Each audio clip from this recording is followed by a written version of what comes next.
conditions. They can adapt, they have multiple plans, and they can just play through every single lane. It really just depends on the execution, how each of the members perform in their lanes, in the jungle. What about you though, Scrubby? You're the objective one, you know, RRQ or TODAK. I think the scary thing is that both these drafts are exactly to their playstyles. If they want to flex that early game aggression, they can do that as well, but they also take care of the later part of the game and the mid. So this is really scary, and we've seen each of these players been able to flex on every of these heroes, but right now we are jumping into the game. Ladies and gentlemen, game number 1, Mytex erupt as we jump in. RRQ and TODAK, they're going to be looking for the first game. Both very momentum-based teams, as both of these junglers will choose to go for the normal pathing. Purple buff first. Yeah, I feel like based on this composition coming from RRQ and TODAK, they do have very, very clear intentions, right? From RRQ, it's going to be Vin trying to slow down the jungle pressure, whereas TODAK, they just want to stall out and outlast Albert, hopefully not allowing the landslide to get super crazy, because if that happens, RRQ, they're going to get whatever they want. But it seems like the first Little Wonder is going to be in the hands of RRQ. Yeah, RRQ now taking the aggression. They're not really ahead, but at least they've got priority in terms of the river here. But they're not letting up TODAK. Four mates here in a bit of trouble, forced to just back a little bit. Yeah, both teams, again, they don't really want to go too aggressive in the early stage. Both of them really respect each other here, especially considering that RRQ, they have this Julian in the mid lane, right? You're always going to lose out on prio in the first few levels. It all really just depends on how you use that kill pressure properly. TODAK, actually surprising that Eve is not really doing good there in the lane, but Vin gets a hook. Chiku gets hooked back, but Momo and Yums, perfect timing to come back and rotate to protect their gold laner. TODAK survive, they get the gold buff as well. Yeah, that's the beauty of having TODAK's composition, right? Even you get the hook, it's not necessarily something you can deal with, considering that you can kind of counter it with the Koopa surprise, you get the heals, etc. But even if the hook comes in, look at this, they're just too tanky to finish him off, and that's the idea coming from TODAK. They just want to stall for time, but look at this, TODAK, they are going to try and force the issue, but nope, they do force out a big flicker off win, so we are not going to see that flicker hook anytime soon yet. Albert puts on some damage onto Four Maze here just in time as the first turtle of the game is spawning, and this gives him the advantage to start leashing the objective in the mid lane, though they are trying to rotate down to take this. They're going to contest it. This is what we said, right? RRQ, they know that mid lane prio is not a priority for them. They go straight for the turtle right here. Goes in for the retribution. Albert does not miss these opportunities. R7 jumping to the back lines. Real world manipulation, cancel away. Bloody Hunt as well, but Albert, he's going to just run away as Clay gets picked up. R7 versus 4 versus 3 there. He picks up 1, and it is a fair trade. RRQ get the objective. Yeah, you can see the objectives coming in from both sides, right? They have clear indications of what they need to do. Win did a fantastic job just canceling a real manipulation, but TODAK, they understand that as long as we're trading 50-50s, it's okay, because eventually there's no perfect games, and it's really, really rare to get a 100% win rate in most of these team fights. As long as trading 50-50s, into this later stage of the game, TODAK is going to be able to outmatch RRQ in terms of sustains. I think right now, yes, they can trade 50-50, but as RRQ and TODAK, they slowly scale up. Can they really escape that one Franco hook? Though right now, they've been able to just walk away for free from it, but gradually, as you get your item spikes, especially on Skylar, that burst damage is going to just hunt you down.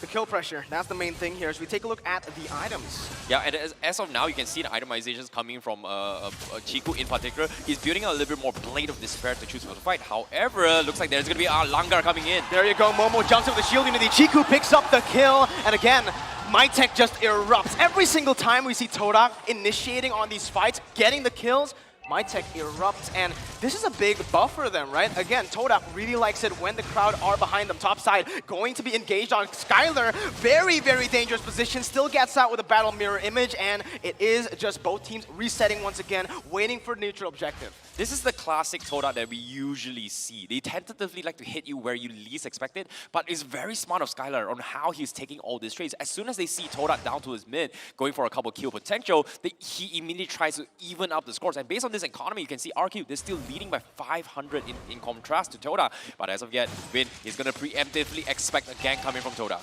I don't know if this is so much a classic TODAK than it is a new TODAK. Honestly, it feels like they're a lot more disciplined this time, and here they're trying to steal the buff from TODAK as well. RRQ making the aggression, making space for Albert to take this next turtle here. Who is it going to go to? Albert looking for the turtle right here as Formaze jumps in. The retribution comes in, and it's Albert who takes it away. They reset. Vin misses on the hook just by a little bit there. Yum still able to get out, and both teams, once again, they're just waiting for something to happen here. Formaze, R7, just doing the natural thing as an XP laner, the mechanical battle. 1v1, Formaze might be looking for a kill, but again, oh, Vin, he just goes in Reflector, he gets the pick up, Yums will fall. Random execution to the backside, Albert looking for more. Chiku cannot basic attack him. Albert just moving all across the place. That's gonna be the Thorn Rose as well. He jumps in onto Moon, Chiku falls, Momo as well. Clay gets a triple kill. Oh, that's just so very unfortunate. Vin just got a very nice hook on towards TODAK, but because of this, it is going to give them the momentum that they need to actually scale this game. Look at this, Albert is 0-0-3, and because of that, he's going to continue to be as nimble as possible, and now he makes an attempt up top. Holy baptism, Albert still gets out.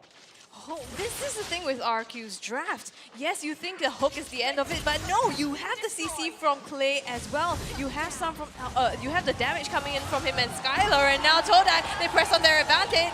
Yeah, TODAK, this is it, TODAK Langar.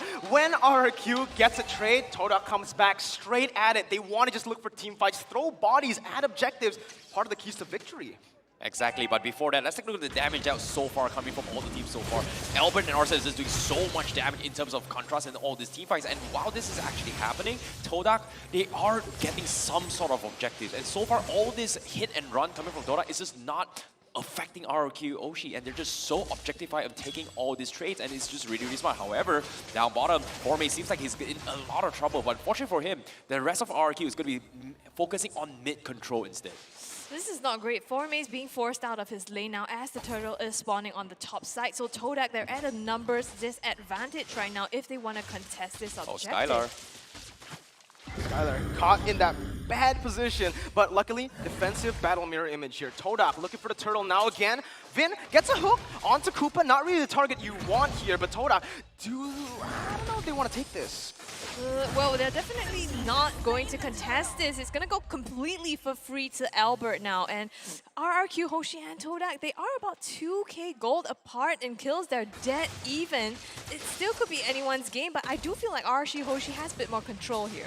Yeah, with that control, this is what we mentioned in the keys to victory. Now we're starting to enter the mid stage of the game. How do they transition over to the late game with these talents? Yeah, look at the emblems coming from RRQ HOSHI. Like, they've got double average, especially about R7 and Skylar. They want to play to this ultra later stage of the game. It was very similar composition coming from TODAK, considering that TODAK's timings hit a little bit higher, faster compared to RRQ HOSHI. So they're trying to compensate that difference in terms of trades, and because of that, they're evenly matched when it comes to taking all these fights, which is very interesting. But TODAK looks like they want to try and force an issue against RRQ, but will they respond? Well, they're trying to find something here, but RRQ is just not going to give them the opportunity unless they catch R7 here. Two members, Formaze as well as Chiku, just trying to press on to zone R7 out of anywhere he's trying to go to on the map. Wow, R7, he will use the Falling Star Moon aggressively. There's no follow-up. Formaze just dishes out so much damage.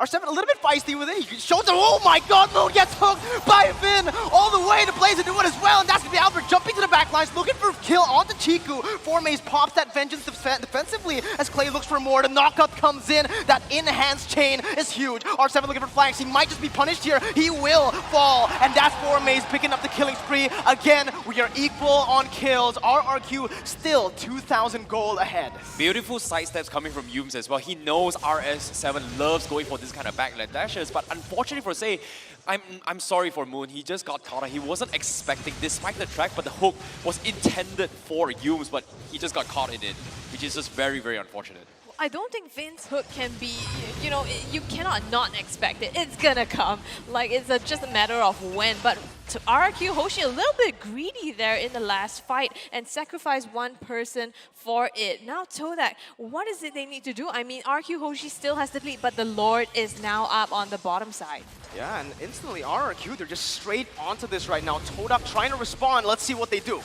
Yeah, well, Albert just gets it completely for free, and the hook lands onto TODAK. Momo goes down. It's R7 that picks up the credit for it. And now RRQ, they're trying to press their advantage. Moon is down low, but they're disciplined. They're not going to push this yet. That was so smart of RRQ HOSHI. As soon as they got the hook, they caught TODAK kind of distracted. And while they're in the midst of that confusion, Skylar was just zoning them out with those closing duets. And there was absolutely nothing TODAK could have done. They need to stall for a little bit more time before Momo and 4Maze is able to sustain to all three initial bursts. But it's just so very difficult considering that RRQ has a big lead into the 5K economy. With the average, it's just not making it very, very easy. But hopefully 4Maze now with the Blade Armor is going to come in right now. Yeah, TODAK, they already get... No, Skylar just somehow runs through with a slither of hell, but the hook comes in onto TODAK as well. Yunes is in trouble now, down low. Albert uses the Phantom Execution to get out of the fight, and they fully disengage. Clean disengage there for RRQ, but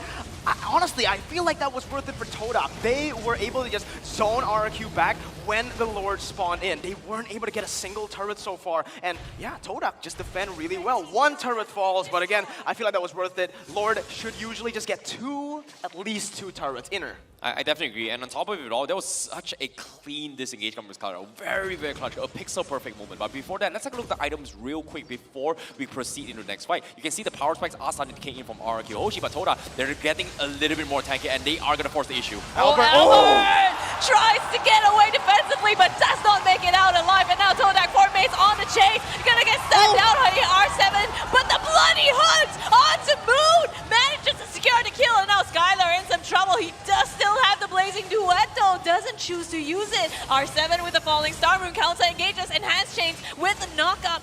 Both teams, they're just on their toes here, wanting to engage, but being so careful. That was huge for TODAK, man. Again, at this point, it's kind of personal, right? They're trying to just take Albert down. Every single time they focus on Albert. Most of the times, Albert has been a little bit too flashy for them to pick off, but this time, you can see Albert way too greedy on the positioning. This is a very, very good comeback coming from TODAK, getting a kill on Albert. But the problem remains, right? Albert is still a distraction. The bigger picture is going to be taking out Skylar. So far, he's 1-0-4, and he's just popping off. Look at the damage output right now. He's just overtook Albert in terms of damage potential, and this is something that TODAK needs to really, really figure out on how to deal with it eventually. But slowly but surely, they need to scale a little bit more. But as of now, Moon is going to be the priority coming from RRQ HOSHI to actually punish him. And when you talk about Skylar, it's only getting more difficult because he just picked up the Wind of Nature as well. So he's going to be able to mitigate some of this damage that TODAK is putting out on them. Now the Lord is spawning in just under 10 seconds. They're both neck to neck here. It feels like, yeah, RRQ, they have the goal lead now. Oh, look at that, another stellar hook from Vin. He gets it with a Phantom Execution by Albert defensively, picks it up, he goes back in with the puncture. TODAK instantly disengage. R7 manipulating the waves up top to clear it out and get pressure for RRQ as they put their focus onto the Enhanced Lord. 12 minutes in, R7 still cutting the waves in the mid lane, trying to just buy so much time for the side of RRQ. TODAK cannot contest this. No pressure whatsoever onto the bottom and mid lane, and it is going to be a free Lord take for the Kings of Kings. Yeah, this is just so frustrating, especially for TODAK as well. Every single time they got the glimmer of hope, Vin is just so on point on his iron hooks. He gets the right target, he targets Moon all at the same time. And it's just very, very frustrating to play with. Hopefully, it's not that much of a deal because 8K of a difference, it is still comebackable, but it's going to be very, very difficult.